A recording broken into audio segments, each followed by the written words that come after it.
Federação Galáctica. História de uma raça. Explorando as maravilhas de Atlântida.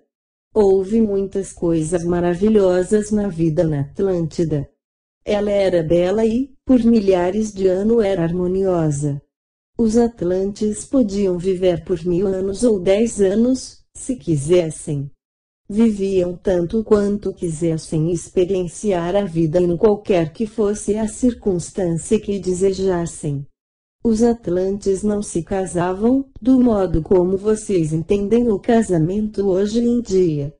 Muitas vezes uma união era constituída por um casal por algum tempo, até que um dos membros decidisse partir. Haveria então uma união com outra alma. As uniões raramente se dissolviam por causa da desarmonia, e quando esta existia, o casal ia para um tribunal constituído por uma união de filósofos e geralmente o fator de desarmonia normalmente era solucionado. Raramente ocorria ali qualquer coisa que não fosse resolvida. Era um tempo de grande paz.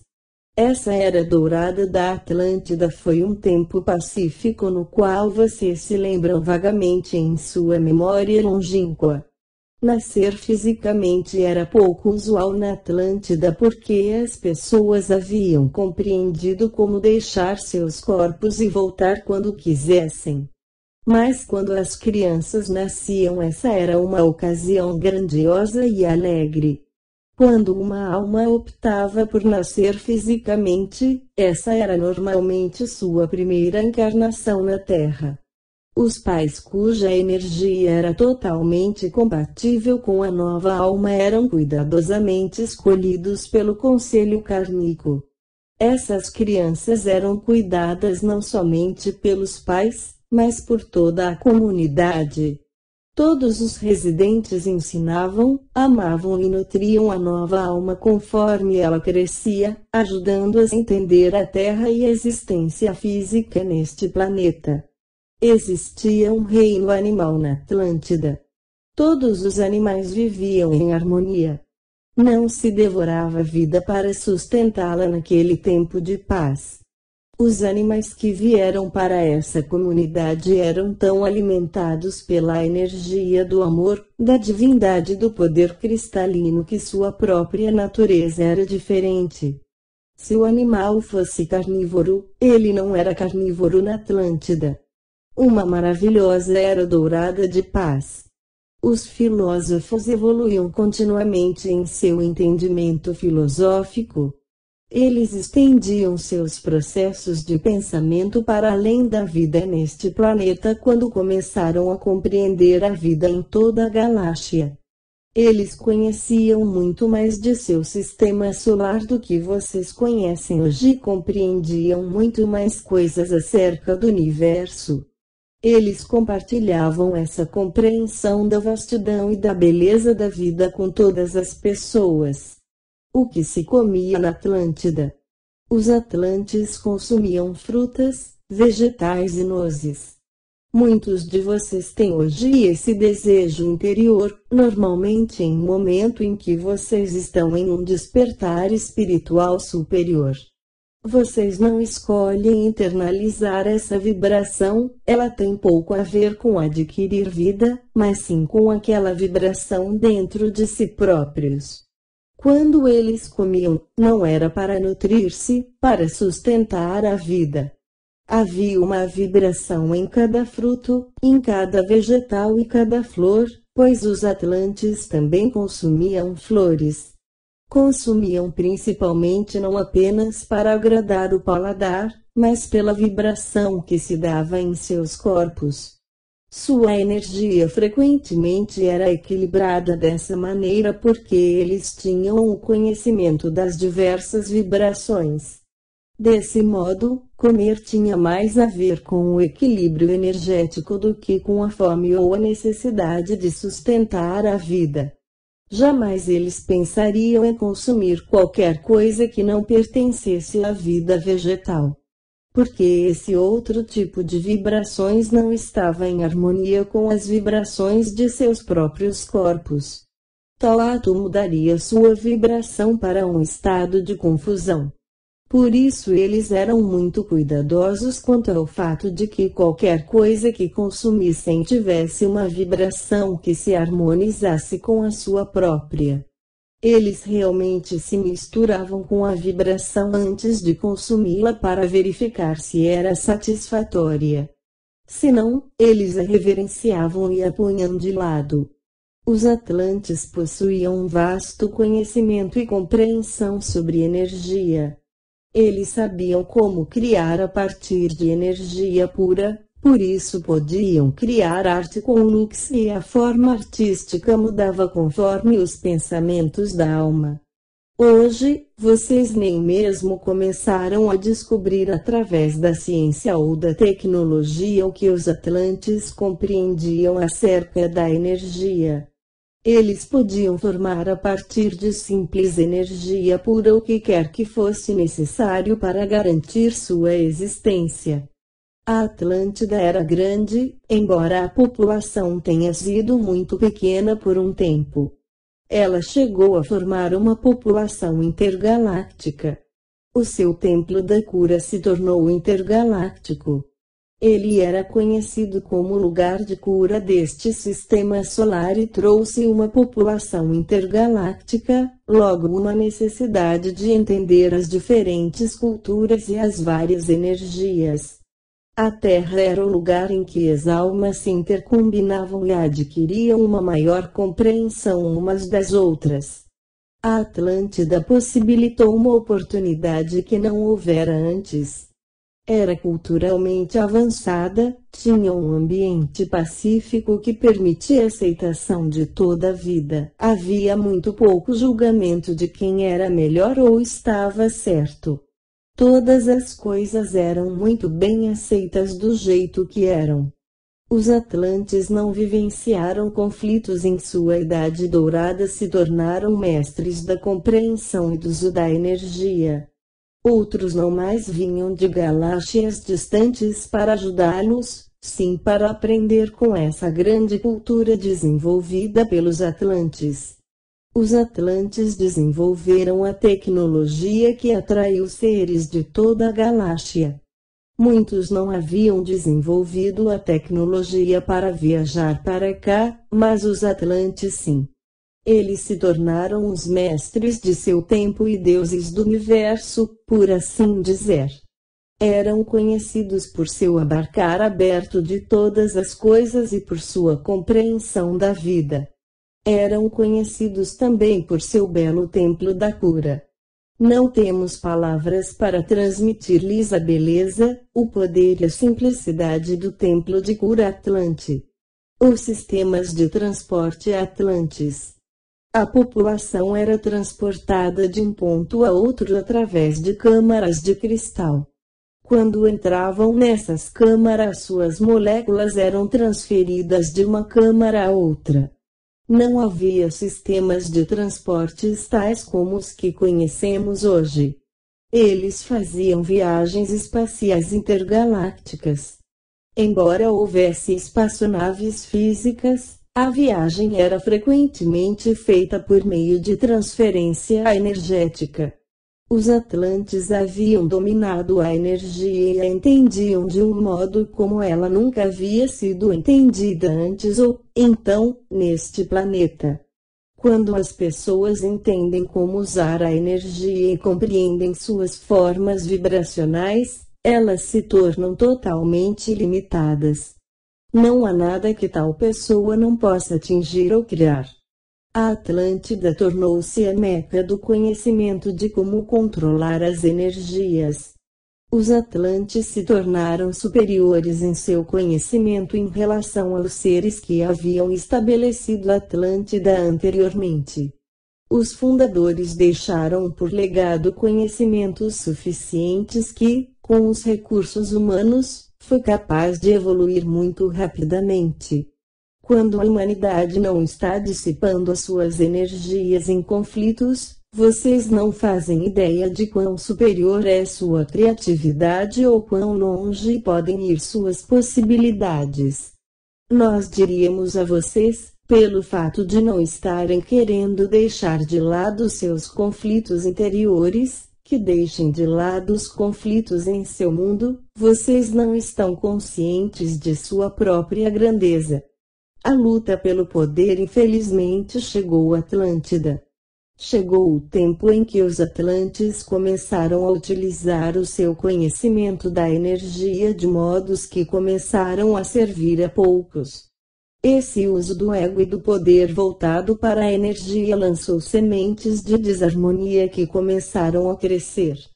Surgiu a discórdia quanto ao uso apropriado da energia criativa, e então as linhas de divisão cresceram entre os dois lados do rio. Os filósofos, os curandeiros e os comunicadores da margem esquerda e os cientistas e técnicos da margem direita começaram uma luta por poder, pois o mestre havia há muito deixado vago o templo sagrado no centro do grande rio da vida.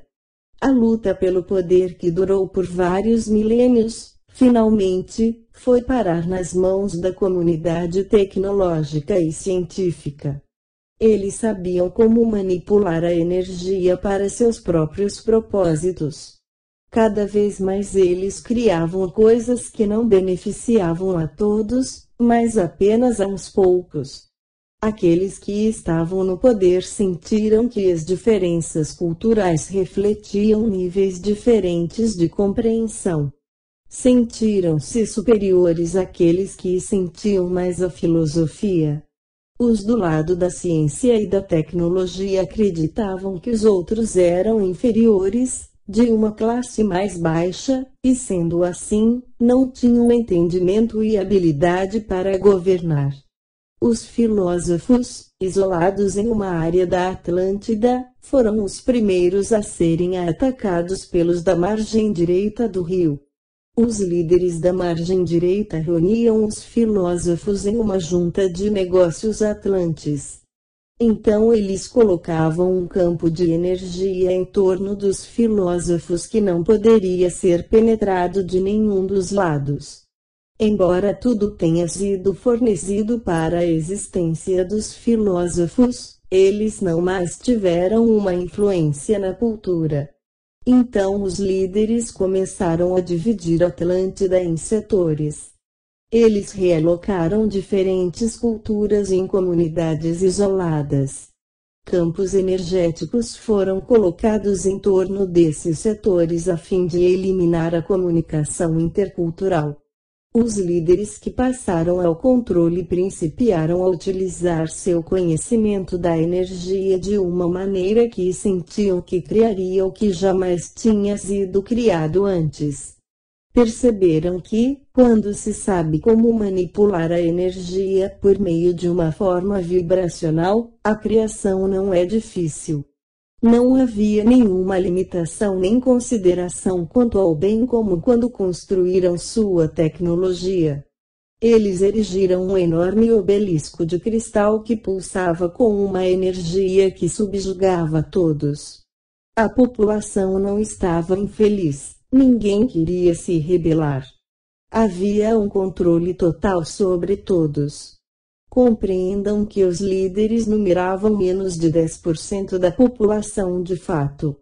Quando o grupo da margem direita começou a tomar o controle, eles ficaram cada vez mais intoxicados com seu próprio poder de criação. Então foi o começo do fim. Na terceira geração em que a população ficou isolada, a Atlântida e sua outrora bela cultura começaram a degenerar-se. Naquele tempo a vibração energética era tão pesada que a terra do continente não era capaz de sustentar o peso. Ocorreram divisões na terra, criando separações e formando novas ilhas. Houve erupções na terra, pois a própria terra não era suficientemente forte para suportar o que estava ocorrendo. O belo templo da cura não mais estava funcionando, quando a ciência substituiu os curandeiros. A comunidade intergaláctica não mais visitou a outrora bela Atlântida. Na medida em que o país caía rapidamente em decadência, os atlantes lançaram um grito por ajuda. O próprio povo que era responsável pela destruição, utilizando o que eles acreditavam que fosse seu direito criativo, entendeu que cometeram um erro enorme. Mas nesse ponto já nada podia ser feito. Nesse tempo de declínio, a Atlântida estava vazia de espiritualidade. Essa foi a parte mais triste de todas. Não foi o que acontecera cientificamente, o que fora trazido pela tecnologia, nem mesmo o obelisco que subjugara o povo ou os campos energéticos que os separaram. A parte mais triste foi a perda de sua espiritualidade. Ora, como em todas as coisas, houve sobreviventes. Todos os campos energéticos cessaram de existir. Não havia mais nenhum controle desses campos energéticos, nem entre aqueles que manifestaram desejo de controlá-los. Eles bradaram em agonia ao perceberem o que haviam criado. Os sobreviventes levaram a história da Atlântida para terras distantes onde contaram o que se lembravam. Quando foram postos em um estado de animação suspensa que a verdadeira história da Atlântida e de sua grandiosidade vieram à tona. Assim, as lendas da Atlântida provêm do grupo de sobreviventes que contaram sobre as maravilhas da Atlântida e sobre como sua terra foi destruída. Havia um grande amor pela população da terra. Aqueles seres que haviam criado Atlântida tomaram um punhado de almas que eram as de espírito mais puro e as menos encerradas em seus próprios medos e as transportaram para uma terra distante que ficou conhecida como Egito Antigo. Existem muitos mitos referentes à Atlântida, pois o seu tempo foi um grande tempo em seu planeta. Foi o zênite da compreensão da grandeza da humanidade. O mestre que outrora residiu no templo sagrado no meio do grande rio fez uma promessa atlântida. Essa promessa estabelecia que quando a consciência da humanidade se elevar novamente ao nível da Atlântida no auge de sua idade dourada, vocês conhecerão novamente a paz e a beleza. Àquelas almas foi dito que elas caberia a maior responsabilidade de restaurar a terra beleza da idade dourada da Atlântida. Se você tem um grande interesse pela Atlântida, então você esteve lá. Se um grande desejo de conhecer mais sobre a Atlântida persegue, então você esteve lá. Se você sente uma grande responsabilidade pela humanidade, sua alma pode sentir que você tem um débito não pago pelo tempo que viveu na Atlântida. Você pode ter encarnado para ajudar o processo de restauração que agora ocorre. Se, às vezes, você se sente confuso ou em busca de uma direção na vida, então eu lhe diria que você, provavelmente, viveu na Atlântida quando muitas almas foram subjugadas. Foi um tempo muito triste. Os Atlantes aqui agora são aqueles que têm mais probabilidade de manter contato com seres intergalácticos. Se você de algum modo se sente conectado com seres e viagens intergalácticos, então você provavelmente viveu durante aquele tempo. A Atlântida está se elevando novamente, porém não como uma massa de terra fixa. É um novo estado de consciência da humanidade que existirá bem aqui e agora. A Atlântida está em um ponto de consciência. Vocês podem reviver a Atlântida hoje se quiserem, pois o tempo é uma ilusão. O que nós deste lado pensamos que vocês irão fazer é a reconstrução da Idade Dourada, mas façam isso da melhor maneira. Talvez vocês venham a ter uma compreensão mais clara da grandeza e da beleza de quem vocês são. Meditem a toda hora, enviem lux a todo momento, meditem com frequência, amem sempre sem estabelecer condições. Desse modo vocês estarão trazendo de volta a consciência que tinham na Idade Dourada da Atlântida à sua consciência de massa. Mestres reencontrem a sua maestria, salem a grande luz. Pax e Lux em todos os corações e assim é, Namastê. Atlântida Era Dourada através de Diandra, editado para esta apresentação por inspiração da Federação Galáctica ao Viajante das Estrelas. As entidades da grade de Lux, a Salem, a Federação Galáctica e a Diandra, meu eterno amor e gratidão com amor pela humanidade e pela vida em todas as formas de manifestação.